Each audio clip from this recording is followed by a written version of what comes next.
I had another show planned. I'm going to save that for tomorrow, comparing your YouTube channel to an actual podcast. I think that's going to be an actual interesting show because that's also a show that I've been wanting to do for quite some time.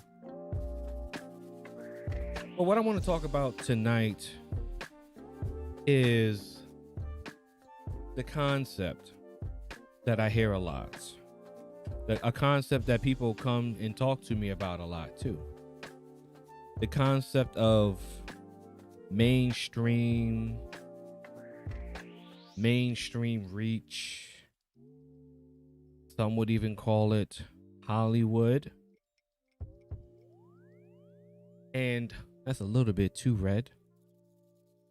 Hollywood's influence on YouTube. YouTubers' mainstream appeal. Hollywood coming out of nowhere. Coming down from the sky.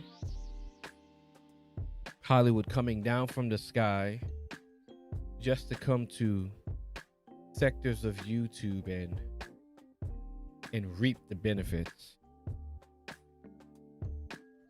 And what I want to just talk about tonight is just share my thoughts. I'm gonna hold the mic in one spot and see how I like this. And just my thoughts on that topic, right? Because here's my problem, right? Here's my problem with that. The problem on YouTube has been with Hollywood and mainstream adoption ruining the platform. And again, this is something I talked about on my channel maybe a month ago. And a lot of people seem to believe that mainstream is coming to sectors of YouTube when mainstream influence has already been here. Mainstream influence is already here. Hollywood has already been in YouTube. Hollywood is YouTube now. YouTube is a part of Hollywood. For an example, Lily Singh, a huge content creator on the platform, comedy skits. Shout out to Tech for Your Needs. Lily Singh, a tech content creator on the platform, had a late night syndicated TV show that came on 2 o'clock in the morning, ran for 2 years, was recently canceled due to poor ratings. Lily Singh started off as a YouTuber who grew in influence due to her popularity with her channel, which led to her getting commercials, Netflix scenes in Netflix movies, scenes in movies, all the way up to having a syndicated TV show that lasted only for 2 years because, you know, she's not really that funny. Well, that goes without saying. The point is that many YouTubers have become popular on the platform and gone on to TV shows, movies. Lily Singh, yes. Casey Neistat had a scene in a recent movie on Netflix. Again, YouTube and YouTubers have been going back and forth between Hollywood and YouTube for years. Brie Larson, Professor Black Ops, what's going on?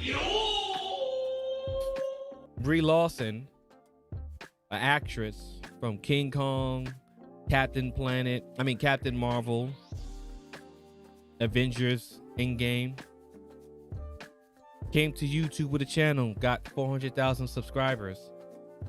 Of course, YouTube pumped the channel, but nonetheless, she got 500,000 subscribers. She does collaborations with other YouTubers and other actors. Hollywood and YouTube becoming one. So I bring out those, and I got examples for days. We got Jack Black Gaming, 2 million subscribers, does nothing but gaming videos. Will Smith, an actor, rapper, musician, 2 million subscribers, was featured on YouTube Rewind, one of the worst YouTube rewinds in history because of how many mainstream Hollywood influencers were a part of the YouTube Rewind. When YouTube Rewind before featured homegrown talent, now YouTube Rewind features Hollywood mainstream influencers. Hollywood is YouTube. YouTube is Hollywood. They are one and the same. You can simply go to the Explore feature on YouTube and you can see nothing but The Tonight Show, NBC Nightly News, Jimmy Kimmel,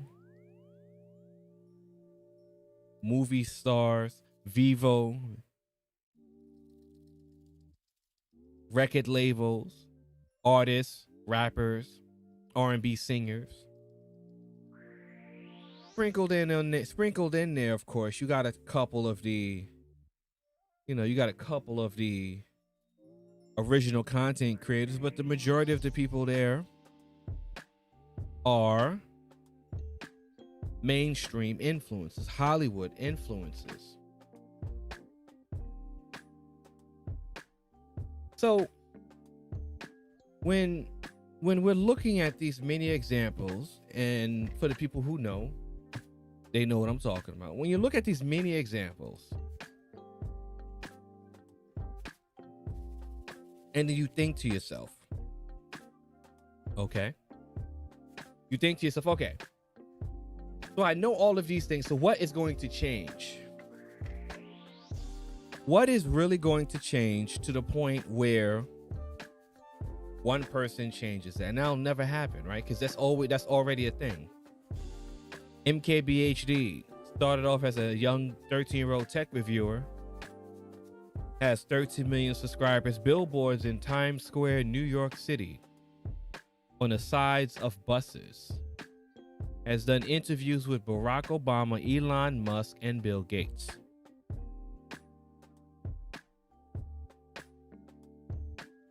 That is already mainstream. I would believe that Bill Gates is mainstream. Elon Musk is mainstream. Shout out to the Doge, Baja himself, right? So when you think about something going mainstream or someone is mainstream, really ask yourself, like, what does that really mean? Right? That means something when you say something has mainstream influence. Mainstream influence means reaching out to the broader masses for more public visibility. We have YouTubers who go on TV, who have TV shows on Netflix, who have walk-on roles in movies. Again, I will tell you that YouTube is already mainstream. You're here. You have the opportunity here on YouTube with a YouTube channel to have your own influence, where they come to you. Once again, I'll say that again. They come to you. They reach out to you, the YouTuber, the content creator. They come to you, right?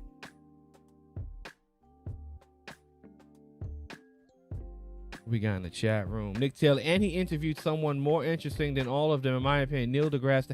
Yeah. And we got Neil deGrasse Tyson. Shout out to Nick. Right? So help me understand. Help me understand. Maybe I'm confused. Because I know that you have a better opportunity of getting interconnected with Hollywood, with them coming to you, than you going to them on your platform with YouTube. I've laid out the examples. There's countless more. Years upon years of creators. TikTok, Instagram, Snapchat, YouTube, Twitch, Facebook. People all across the spectrum of social media reaping the harvest of Hollywood. Now let's talk about Hollywood and mainstream. If the beer flu has proved anything, it has proved that the Hollywood model is a flawed. I love that sound effect, right? Yeah, that's my joint. If the beer flu has proved anything, it has proved that Hollywood is a flawed, outdated concept. And what do I mean by that? The beer flu has proven how bad and creatively bankrupt mainstream in Hollywood is. It has shown people the light and has shown them that what has been produced in Hollywood for the past 20 years equates to nothing more than garbage.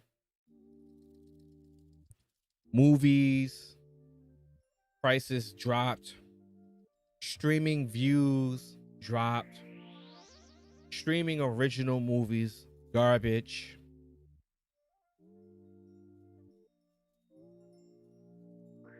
And the traditional model is gone. Radio is on its last legs. Television is holding on just for the simple fact for advertising.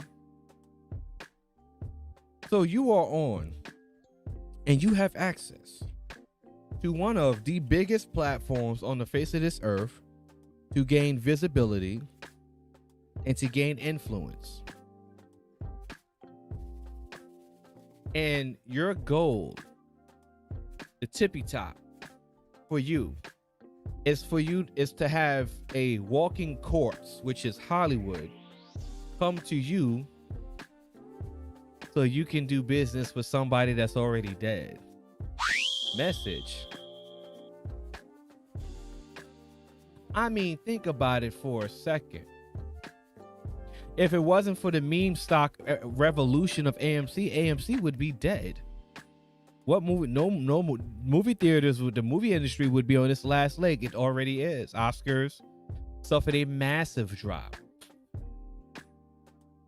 Why would you, as a YouTube content creator, want to leave the platform that you're on or remove yourself from your own platform, which would be YouTube, to go to television,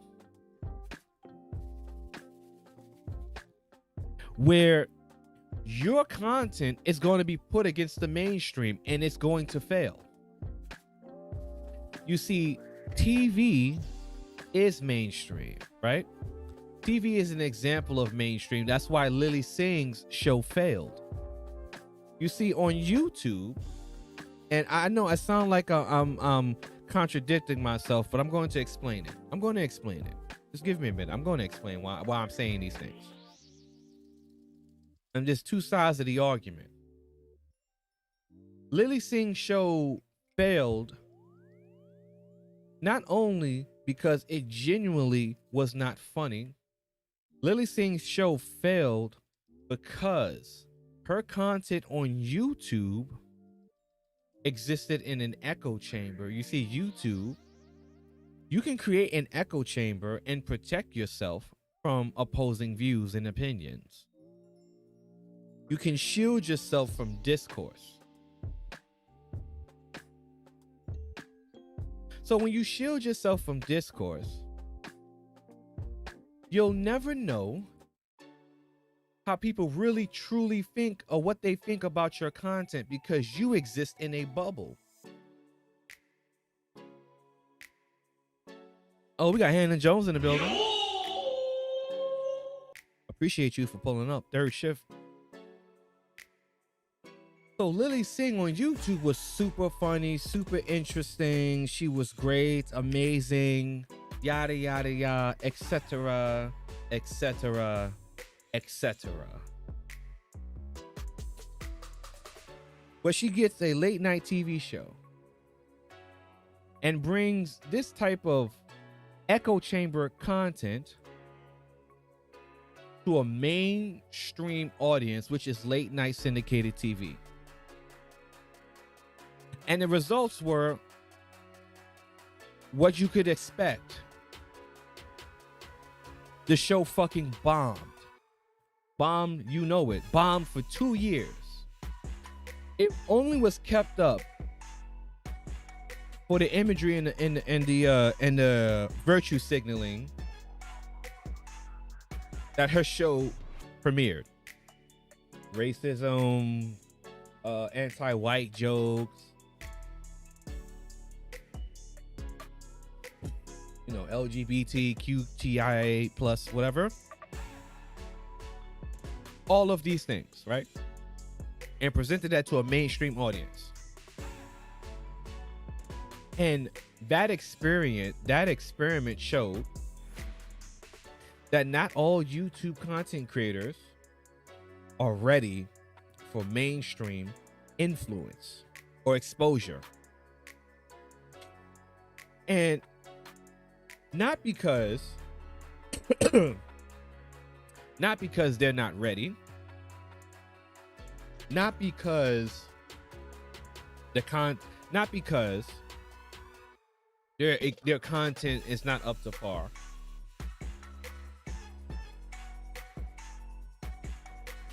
but simply because their content was created and catered to an audience that existed in an echo chamber. And because they thought that their content was so great, they exited their echo chamber and heard what the sound really sounded like. And it was only kept afloat because of the message and the intentions and the goals, or whatever it was, whatever you want to call it, that the show was there for. But you could only afford to lose money for so long. Shout out to Marvel.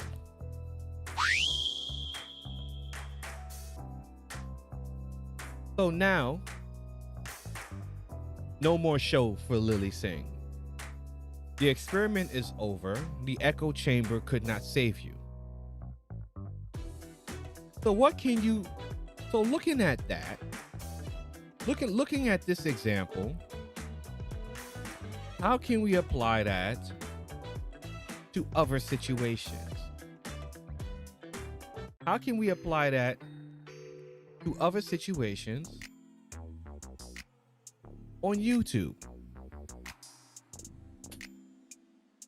Now, the reason why I didn't put old boy's name in my video and all that other stuff is, one, I don't need to mention his name to get views. Like, I don't care. My analytics tell me I do more harm to my channel talking about old boy than I do just talking about my regular stuff. But I can look at his situation and break it down for people based on the things that I talk about on my channel. So when you look at somebody and you say, okay, this person is mainstream, what does that mean? Because to me, mainstream means their face on billboards, like Cutie Pie, MKBHD, Lily Singh, Unbox Therapy. That's mainstream. When you can look up at a billboard and see a person's face, look at a person's face on a bus. That's mainstream, right? You can see that person in a movie on TV. That's mainstream. Someone getting views on a YouTube channel isn't really mainstream. It's not. Because again, all of the things that a person can be included in and wherever they grow out to, it can still be considered an echo chamber until they really get a sample of that true mainstream, broad demographic of people. Okay, your message works great for black people. How does it apply to white people? Lily Singh's message was great for the liberals, millennials on YouTube. Lily Singh got exposed to the mainstream audience with a diverse demographic in late night television, and her show bombed for 2 years. YouTube content creators sometimes exist with their content in echo chambers, and they cannot survive on the outside of it. So to fantasize about a person going mainstream in Hollywood is laughable. Yes, Lily Singh, and that's the funny thing right there, right? If I told most people that Lily Singh had a late night TV show, y'all wouldn't even know. That's the funny thing. Yeah, I remember I had an ex that tried to get me to watch it. I got so bored, I just turn it off. Yes. A late night TV show. Lily Singh had a late night TV show that was absolute garbage. Flew to the exposed manosphere. So why would I think that a YouTuber, a content creator, would all of a sudden go mainstream?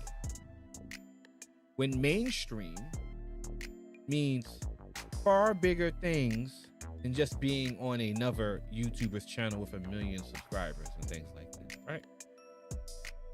And how could you think that that's new? YouTube is already mainstream. YouTube is already here in Hollywood. Hollywood is already on YouTube. So many YouTube content creators that were video editors on YouTube worked in Hollywood movies, going all the way back in the day to Rocket Jump. So how could you expect a person, because they're gaining traffic, you think that person now is mainstream? And the funny part about it is, you think that because that person's mainstream, that's going to benefit you as a separate content creator. Success is not passed down to people like dividends on a stock. The thing is, when Lily Singh was on her show, I didn't see any other YouTube friends of hers on the show. Not that I can recall, if I'm just going to be honest. I don't remember where she's featured other YouTubers on her show on syndicated television. I'm not sure if she even mentioned other YouTubers on her show. And her show ran on for 2 years.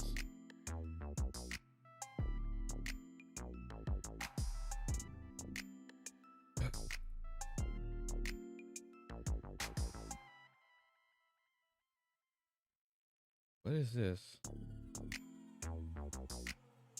So, help me understand. YouTube doesn't always convert to TV. Could you imagine Fresh and Fit on TV? Good for YouTube. Great example.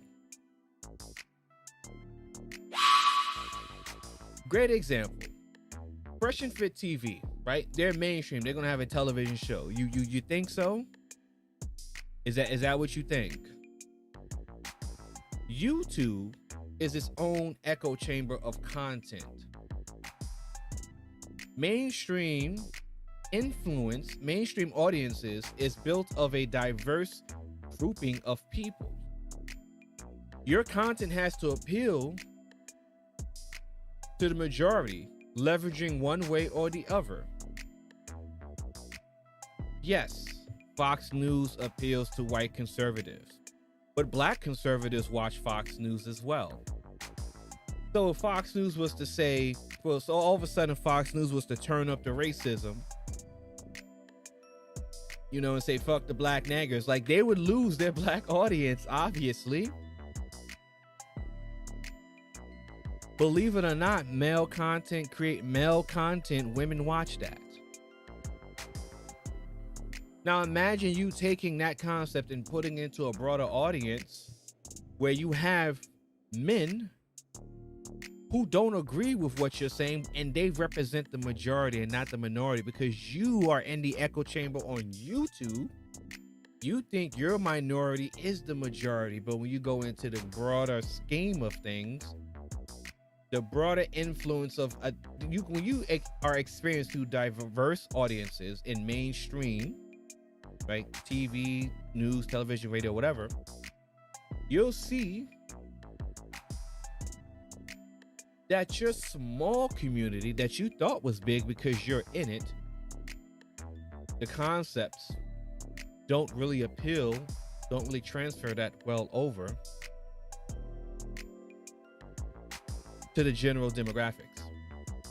Remember when URL Ultimate Rap League appeared on 106 in Park, and even I knew it was too extreme for mainstream? I don't remember that.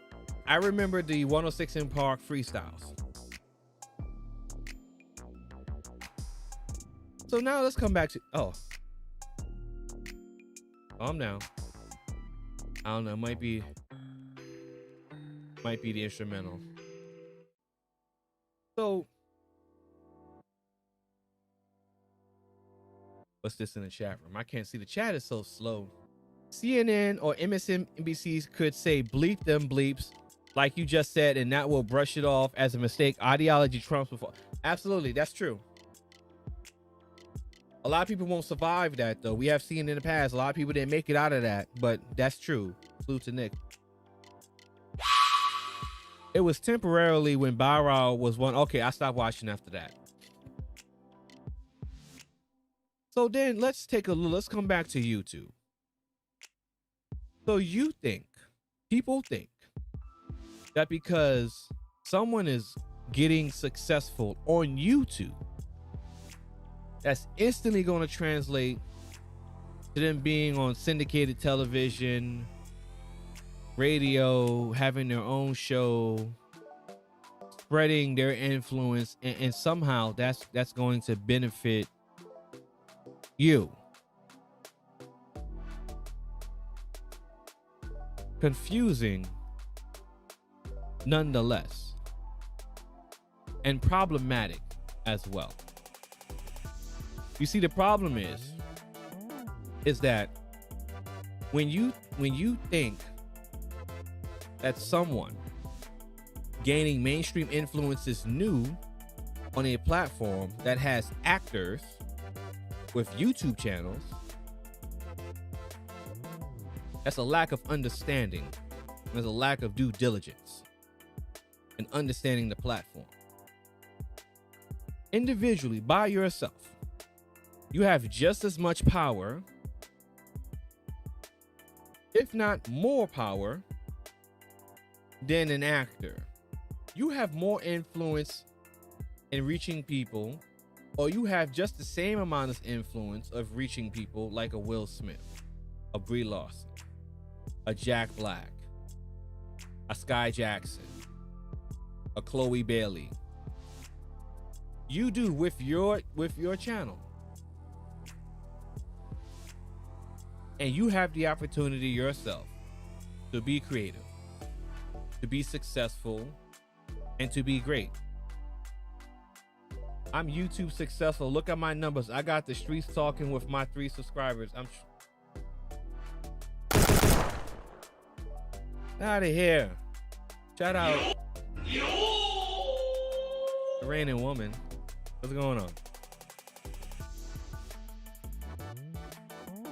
So many people have the opportunity to be great on their own. And if they truly want to reach mainstream influence, they can do that. But they have to do that by themselves, because the examples are plentiful. I laid them out in the beginning of the show. The YouTubers that got the movie roles, I didn't see other YouTubers with them.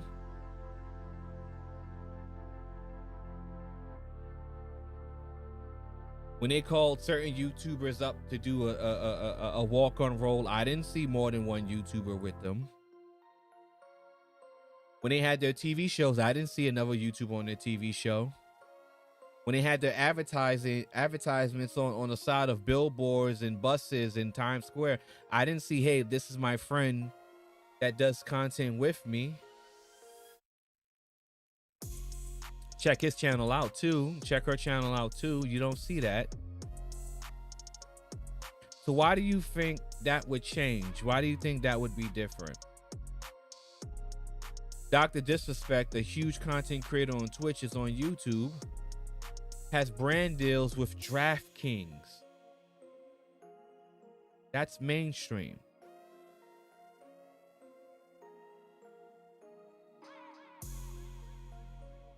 Brand deals with DraftKings, not just G Fuel.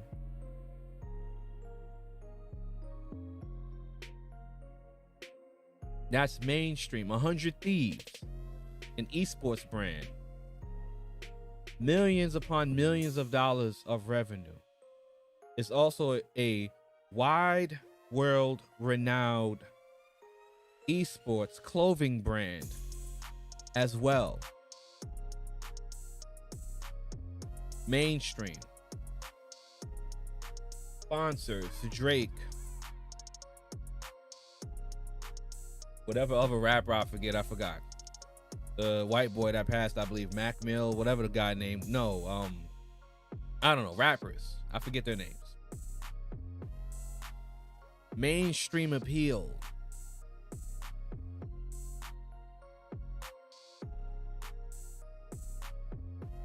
So help me understand. How does someone with a lot of subscribers become mainstream just because they have a lot of subscribers and a lot of people in the chat room? You a mess. Yeah, rain is a trip. Help me understand how a person's success can directly lead to your success. Help me understand why mainstream, which is not an entity that hovers around sectors of YouTube like a phantom ghost. Help me understand why people would think that mainstream is going to come to a small niche sector because of one man and reap the harvest of content creators and pick who are going to be successful. Confusing to me, right? That's confusing. When YouTube again is already mainstream. So what is mainstream when YouTube is already mainstream? It's already here. It's been here. People thinking that mainstream is something new or behind the 8 ball shows a lack of knowledge and due diligence and research and understanding. And some folks in the space aren't ready for people to dig into their backgrounds. And let's get really real with that. Since you want to be popular so bad, since you want to be mainstream so bad, once you gain access, and matter of fact, let me back it up a little bit. You're right and you're wrong. Let me back it up a little bit. I would like to back it up just a little bit. I live in New York City. So in New York, we suffer from LL Cool J syndrome. And it forces us to lick our lips constantly, so don't be mad. So let's talk about that for a second.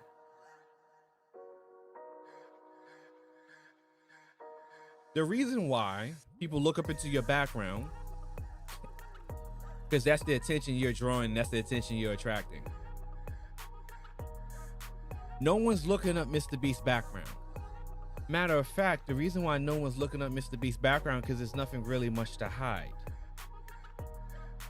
Believe it or not, for the most part, Mr. Beast comes off as a very genuine, authentic person. I don't know the guy. That's just what it appears to me because no one's really looking up dirt on him.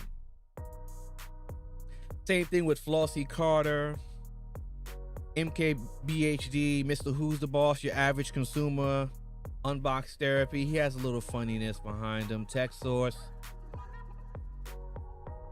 you know, Casey Neistat, Peter McKinnon, iJustine, Super Saf, Linus Tech Tips, Paul's Hardware, Jay's 2 Cents. I can go on and on down the list.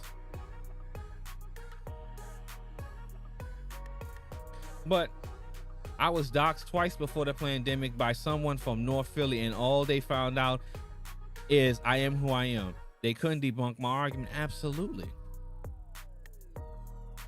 Well, let's back it up a little bit. When people come online and portray a character based upon animosity and antagonizing people and debating people and stuff like that, that energy that you cultivate, that's a result of that. And if you are okay with that, then so be it, but you have to take those lumps that come along with it. Especially if you want to be in the mainstream public light. Now, going on the other side of YouTube, there's YouTubers who have so much dirt on them. There's a whole niche of just dragging out the dirt on them.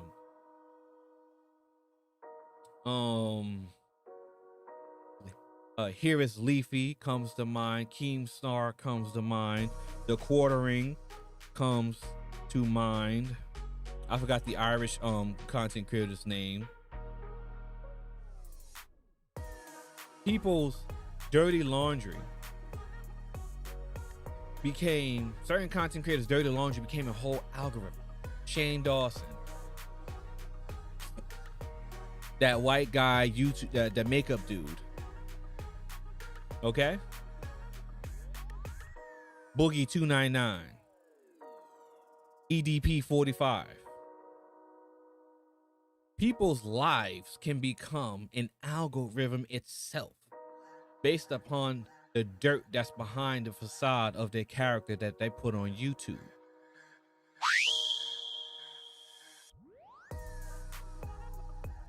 So if you are on the latter side of that and you're not on the side of like the Mr. Beast and the Mr. Who's the Boss and people who are just genuinely, who appear to be decent people and don't have too much animosity based upon their content, they just make their content and they have their persona, they go live their lives. If you're on the opposite side of the spectrum of that conversation, yes, people will do some digging. Like Nick said, if there's nothing else, if there's nothing to talk about, there's nothing to say. But when people do dig and they find out that you're a liar and that you're a fraud and that you're not genuine, yes, that becomes content. That becomes part of your algorithm that people can talk about. And a lot of people really not ready for that. They're not. A lot of people aren't ready for that. You know, you got to be built for that. You got to be able to shut that off.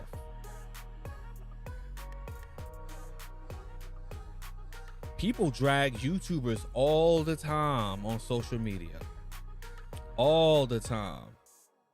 Just because you don't see it doesn't mean it's not happening. Again, Shane Dawson gets dragged all the time on YouTube for his disgusting behavior. Jeffree Star, another one, dragged all the time for his disgusting, questionable behavior. People do all kinds of digging. If you want to carry on with that message that cultivates that kind of energy, then you have to be ready for when people start digging into your history, trying to figure out who you are. And it will happen. And people aren't ready for that. On the opposite side of this conversation, let's take a look at mainstream influence coming into a niche, right? The tech community is already mainstream. We have so many successful content creators in the tech community. We got gaming, Minecraft, Fortnite, Call of Duty, Dr. Disrespect, Courage,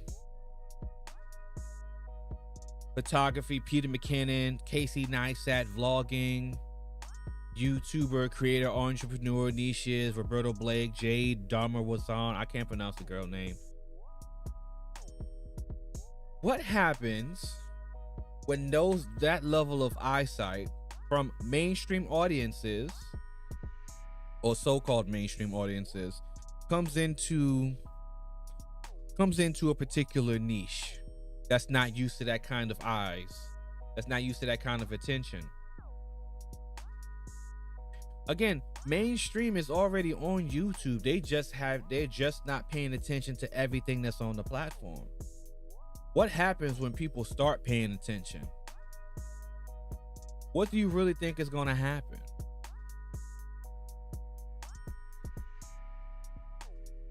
You're going to be at the end of a rainbow with success. Everybody's going to win. Everybody's going to walk away with their pot of gold. Content, views, subscribers galore. Or people are going to see things that they don't like. People are going to see things that they really don't agree with. You see, content creators that were talking about Trump before the election was over had a lot of issues on the platform because the platform became so liberal. Flagging, false copyright strikes, targeted flagging, targeted attacks from the platforms, targeted social media banning by big tech, massive articles and videos being written about them to disparage their name, their platform, their content, purposely targeting people to destroy what it is that they're trying to do on various platforms on the internet. This is what happened with people who didn't agree and did not like the content from a particular group of people. Imagine that same scenario, but for smaller creators who are not built or who are not ready for that level of attention. Point an example. You know, we got Exposed Manosphere in the chat room, right? If he's still here, right? And he had made a blog. People were, up in arms over the blog. Simple blog. Had names. Quoted some people. I didn't really think it was that bad. I've seen articles that were bad. I've seen articles written that were problematic. But the problem is that those people who wrote those articles wrote one article and they lose attention. They didn't really get a lot of hits because no one cared, right? No one's really searching for that, so no one cared. No one cared to know more, so no one thought to write more. No one thought to do more research. No one cared to do a little bit more digging. So people just ignored it and left it alone. They were focused on what the mainstream audience, the people who followed them and watched them, they were more concerned about what they were leaned towards, what would appeal to those people. So on the opposite side of that scenario, what do you think would happen if people did notice and then people started to pay attention more instead of just ignoring it as one article? See, one article can turn into two. So 2 turn to 8. That 8 could turn to 16. Those 16 articles and blog posts, and individual YouTube videos and tweets, TikToks and Snapchat and Instagram posts and Facebook story posts, Pinterest posts, those videos on streams on Twitch and TikTok. People then will start paying attention more, and instead of thinking people, oh, they agree with you, yeah, we agree with all this stuff, man, I can't believe I just found that this niche, I never heard of it before, I'm so glad to have found it. What would happen if instead of that scenario, you get the scenario where I'm disgusted by this and this doesn't appeal to me at all, and I don't agree with this at all, and how can people think this way, and absolutely not, this shouldn't exist. That's what comes with mainstream influence, mainstream adoption. You bring in a diverse group of people. So in your small space, you may think that what you're doing reaches out to the broad people, to a broad group of people, until that gets tested when a diverse group of people interact with it. And then what will happen is you'll find out for yourself how mainstream your niche and your content really is. And how can your content really appeal to other people? And a lot of people's content, a lot of people's platform in a particular space won't stand that stress test. It just won't. Not because I want to see something burn, just because of obvious optics. If you can't play your content in a group of different, in a diverse group of people and not cringe and scrub your videos from your channel, then there's something wrong with what you're doing, right? So when you look at mainstream adoption for a niche, mainstream adoption for a content creator, you will have to prepare yourself for that mainstream stress test. And that's not going to come from going on another person's YouTube channel. That's going to come to see when people don't like what you're talking about. It's going to come from seeing how hard those hits come. One little video here and there on the platform, that's fine. Where I'm talking about when hundreds upon thousands of people start to realize what it is that you're talking about, outside of just people who look like you.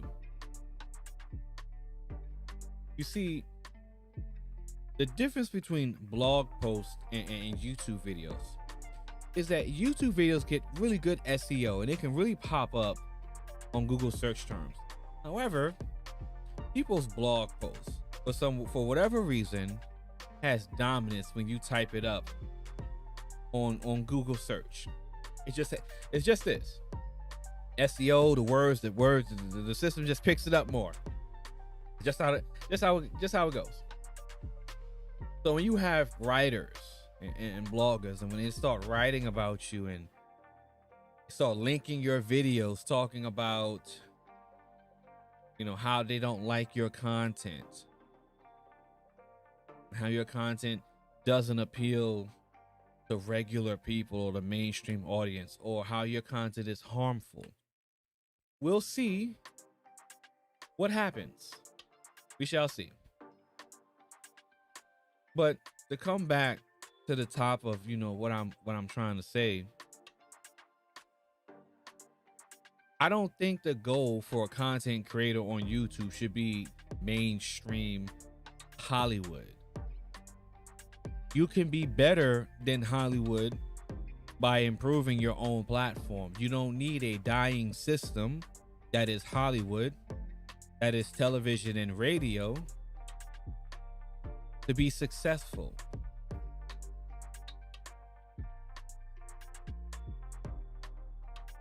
Hollywood is losing sales, losing viewership. No one's even watching the award shows anymore. People watch TikTok more than they're watching commercials on television. So commercial ads are becoming less pointless, unless it's for like the Super Bowl maybe. And in the book, The YouTube Formula, Mr. Beast says that he can get more done with a 5-minute YouTube video than can be done with a 30-second Super Bowl spot at halftime.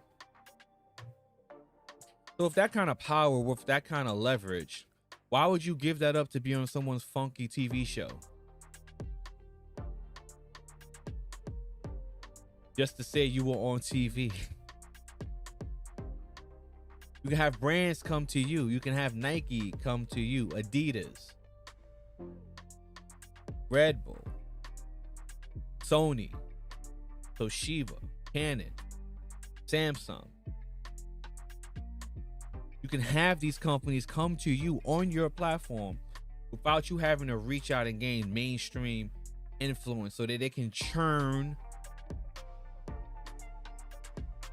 your brand up and spit it out like tobacco and find someone else to do the same thing too. Rinse and repeat. Because where you may be thinking that they want you because they want you to be successful, they're getting with you because they want one less piece of competition on the chess field, on the playing field. Why would you ruin your brand to work with a dying model because you want to be on TV? You don't need to. YouTubers don't need to be on TV. They need to cultivate their content and grow their brand and platform and spread out on social media. They can accomplish content.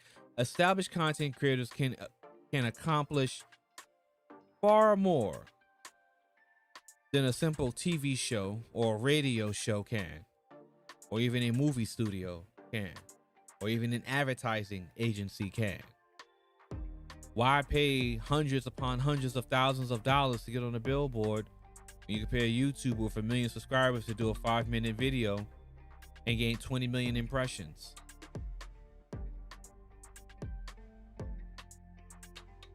Make it make sense for me.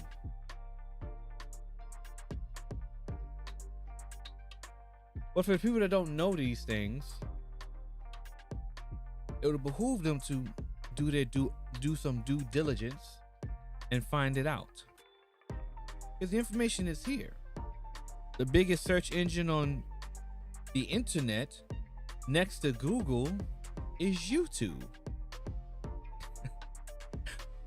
Why would you want to leave the biggest search engine on the internet to be on someone's funky TV show? Have a radio show. Radio is just around for agencies to pump out artist music. It's 2021. You can have your own radio show from your room, from your studio, from your cell phone. Your cell phone could be a radio show. Why would you need a radio show to sit in a radio studio for? Especially when you can do your content and reach more people than a radio show can. Reach a more diverse audience than a radio show can. Why would you want to do business with someone when you can outpace them by just doing your regular content? It's confusing to me.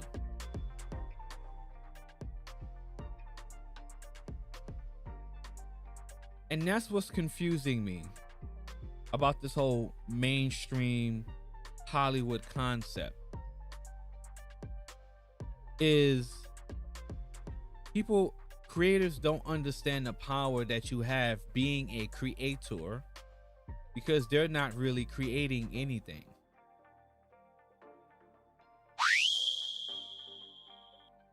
Shots fired! Shots fired! You see, when you actually create content, you understand the power and the influence you have when you're creating and making content. You understand that you can influence people. You understand the reach you can have when you're doing your content, when you're making your content. When you're establishing your presence on various social media platforms, you understand the reach that you can have on these different platforms. The reach you have on Instagram can be different from the reach you have on TikTok, can be different from the reach you have on Twitter, can be different from the reach you have on Facebook, can be different from the reach you have on YouTube and Twitch.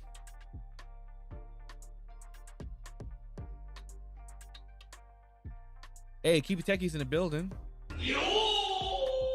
Shout out to Keep It Techie. So when you're a creator and you establish yourself on multiple social media platforms, your reach can be far greater than one ad agency. Your reach can be far greater than one radio station program. Your reach can be far greater than one movie studio, one television studio, one celebrity. Maybe. That might be stretching it. Just a little bit.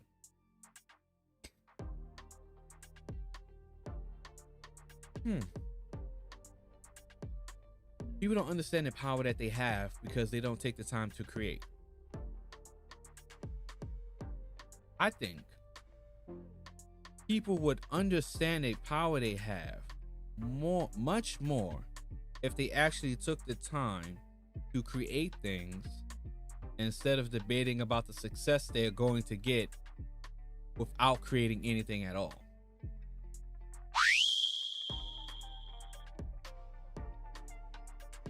I think if people focus more on making the content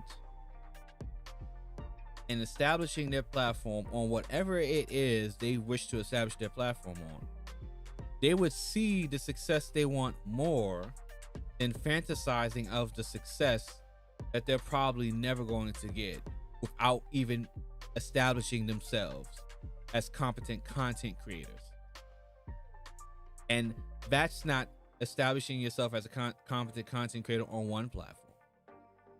That's establishing yourself on multiple platforms, creating one synergized brand that can set the proper impression on whoever it is that you want to do business with.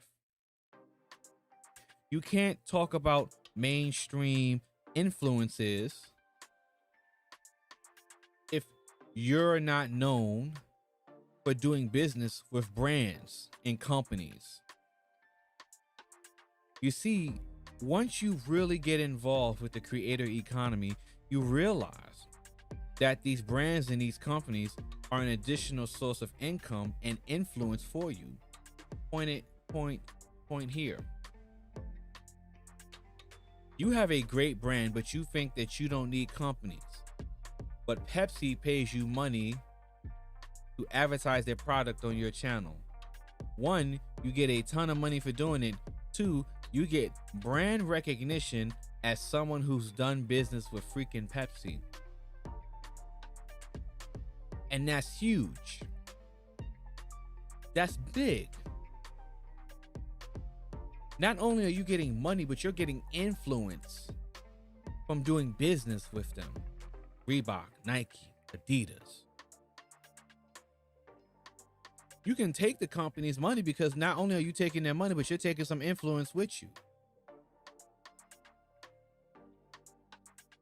But you can't even talk about these things or even fantasize about these things if your platform and content aren't up to snuff. And again, I didn't say not a single thing about a microphone, a camera, a light, a monitor, a computer. I didn't say anything about that. I'm talking about the brand, I'm talking about the creator, and I'm talking about the content. All of these things with gear and gas and cameras and lights and microphones and monitors and keyboards and mixers and all this other stuff. That's to facilitate the creative process to improve the quality of the content. That's not there to just make the content. You should be able to make the content yourself. You can't think I'm gonna buy the Shure SM7B and the Sony A6400 and I'm gonna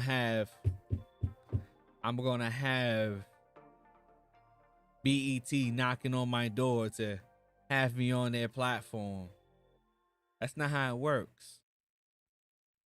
I'm gonna have the cool, funky lights from a live stream, and I'm gonna have ESPN reaching out to me. That's not how it works. Don't work like that. Yeah, the funky lights look great. The camera's sharp. The sound is amazing. But that's not gonna get them to come to you. You still gotta have the content. You still gotta have the brand that that these companies and these entities want to do business with. Oh no, not cool and funky.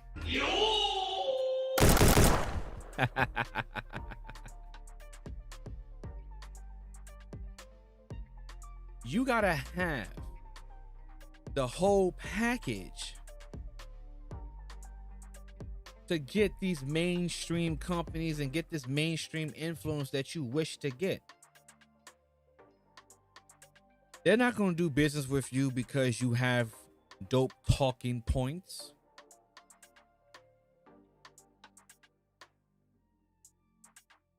They're not going to do business with you because you got the cool and funky lights, right?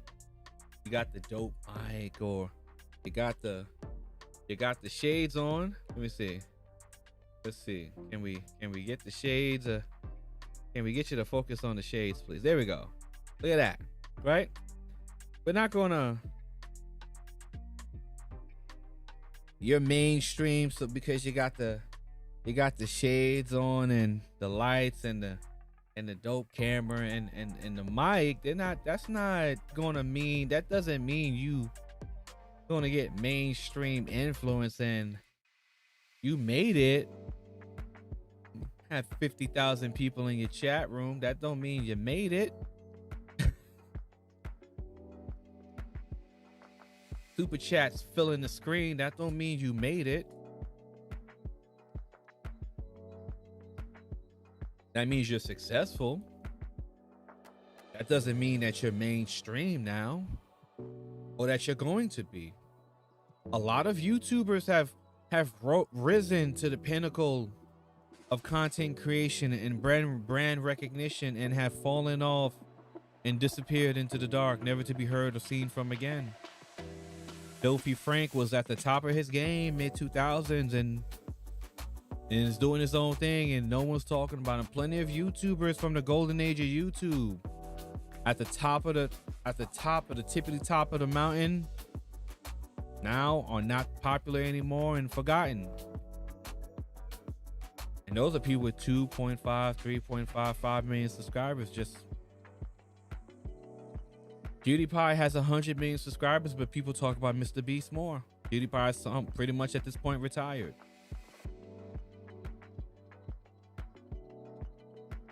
So YouTube success doesn't always equate to mainstream adaptation. Just because you see super chats filling the screen and donations and thousands upon thousands of people in a live stream, that doesn't mean that person has already been adapted to mainstream. That means salute to that person. They're very successful, and I wish them the best. Wish them nothing but success. I wish that for everyone who wants to do what they want to do on the platform. But mainstream adoption is different. Mainstream adoption exists outside of an echo chamber. Mainstream adoption has more to do with what your brand is than what you're talking about. What's the message of your brand? How does it appeal on multiple platforms? What are the demographics on multiple platforms? How does it reach out to people on multiple platforms? Where can your brand include the people that are left out in these demographics? What are the benefits that are coming with these people that you're bringing with your brand and your content? If we need this group of people to be influenced with our products, can your brand accomplish that goal? can your brand accomplish the goal of bringing new people to deal with our products, to do business with our products, to buy our products, to use our products? Well, see, Carter, are the people that watch your channel interested in Samsung phones? And I mean, if your people aren't interested in Samsung phones, why would we promote your content in our televised commercial advertising our phones?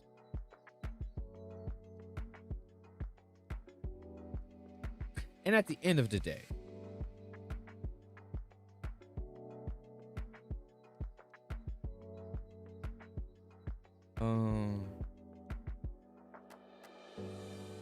success is not passively passed down.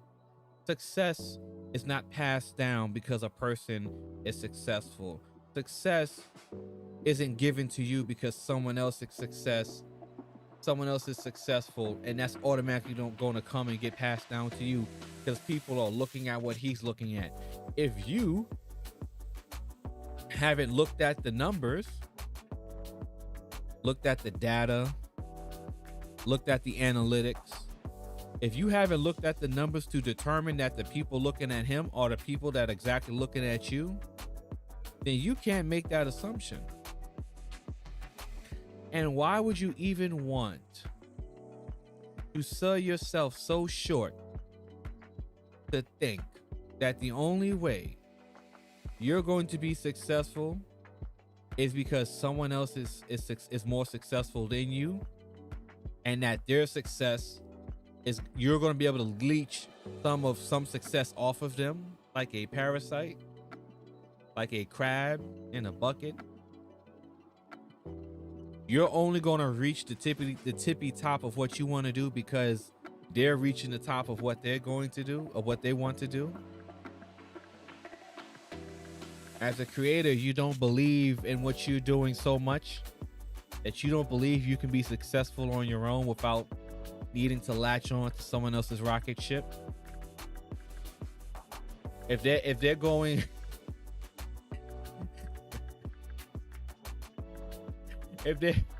if they're going to the next galaxy, you want them to take you on their rocket ship and just drop you off at the moon. You don't even need to leave the galaxy with them. You're just fine getting dropped off at the moon.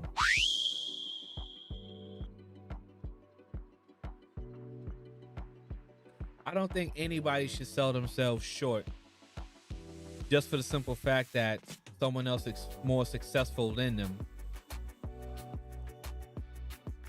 I don't think as a creator you should ever sell yourself that short to think that because someone else is successful, you're going to be successful because they're successful. The biggest thing that comes with being a creator on, YouTube and Twitch and Facebook gaming or whatever platform, D Live, BitChute, Rumble, whatever platform that you go to, the biggest thing that a person has to understand is simply this: you have to believe that you can be a superstar based on what you do without having to hold on to other people's coattails to be successful.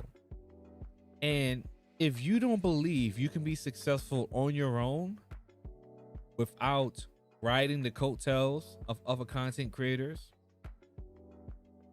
then you shouldn't be making content.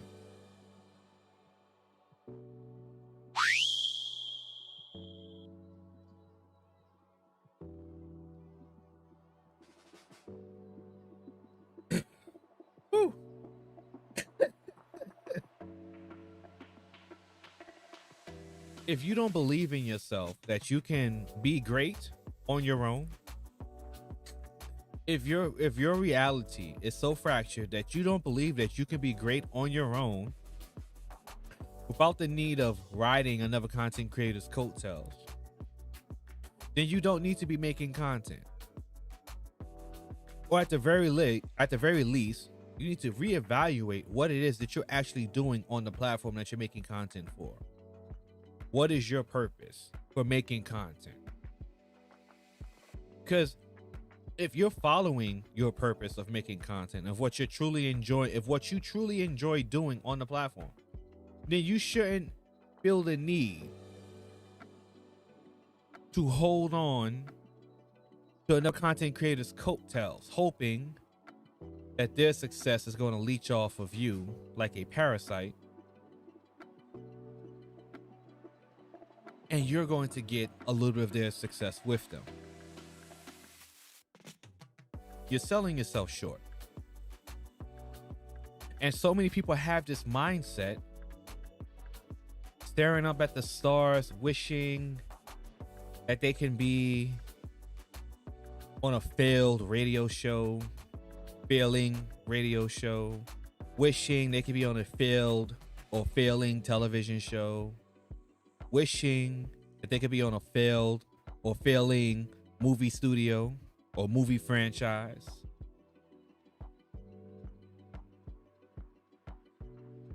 When they can be wishing and dreaming and focusing and planning and strategizing and putting to action content based upon their own creativity, based upon their own individual genius, and simply live in their reality of success, not putting that amount of success in. I want to see thousands upon thousands of people in my chat room, but I put my effort and creativity in a product, in a product, and it is successful. Ladies and gentlemen, we had a nice one. Told you I wasn't gonna be too long, so it's now time for me to go.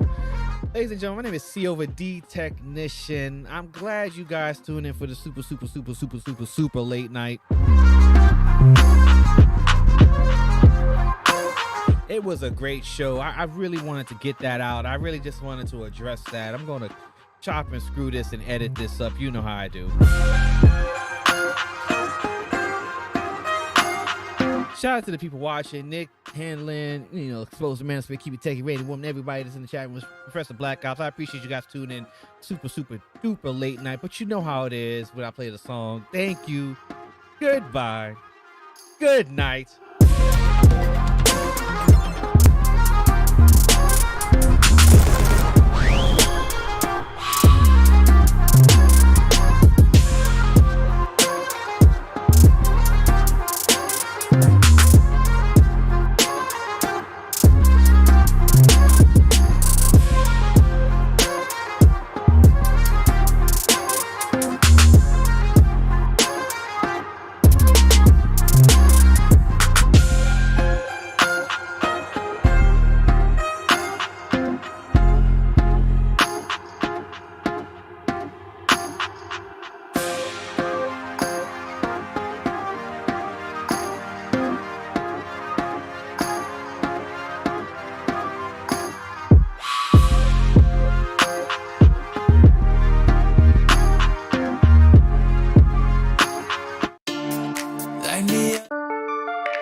tell you something I could do. I could be running around chasing you, but I won't. Cause I got better things to do. Rather spend my precious time chasing somebody who loves me too. If I got $1 for every time you slam the door, I would be the richest girl alive, life. If you hadn't run away every time I asked you stay, you would sleep right next to me tonight. No, you didn't know me, all you wanted was a game to play, and you couldn't handle that I had my way.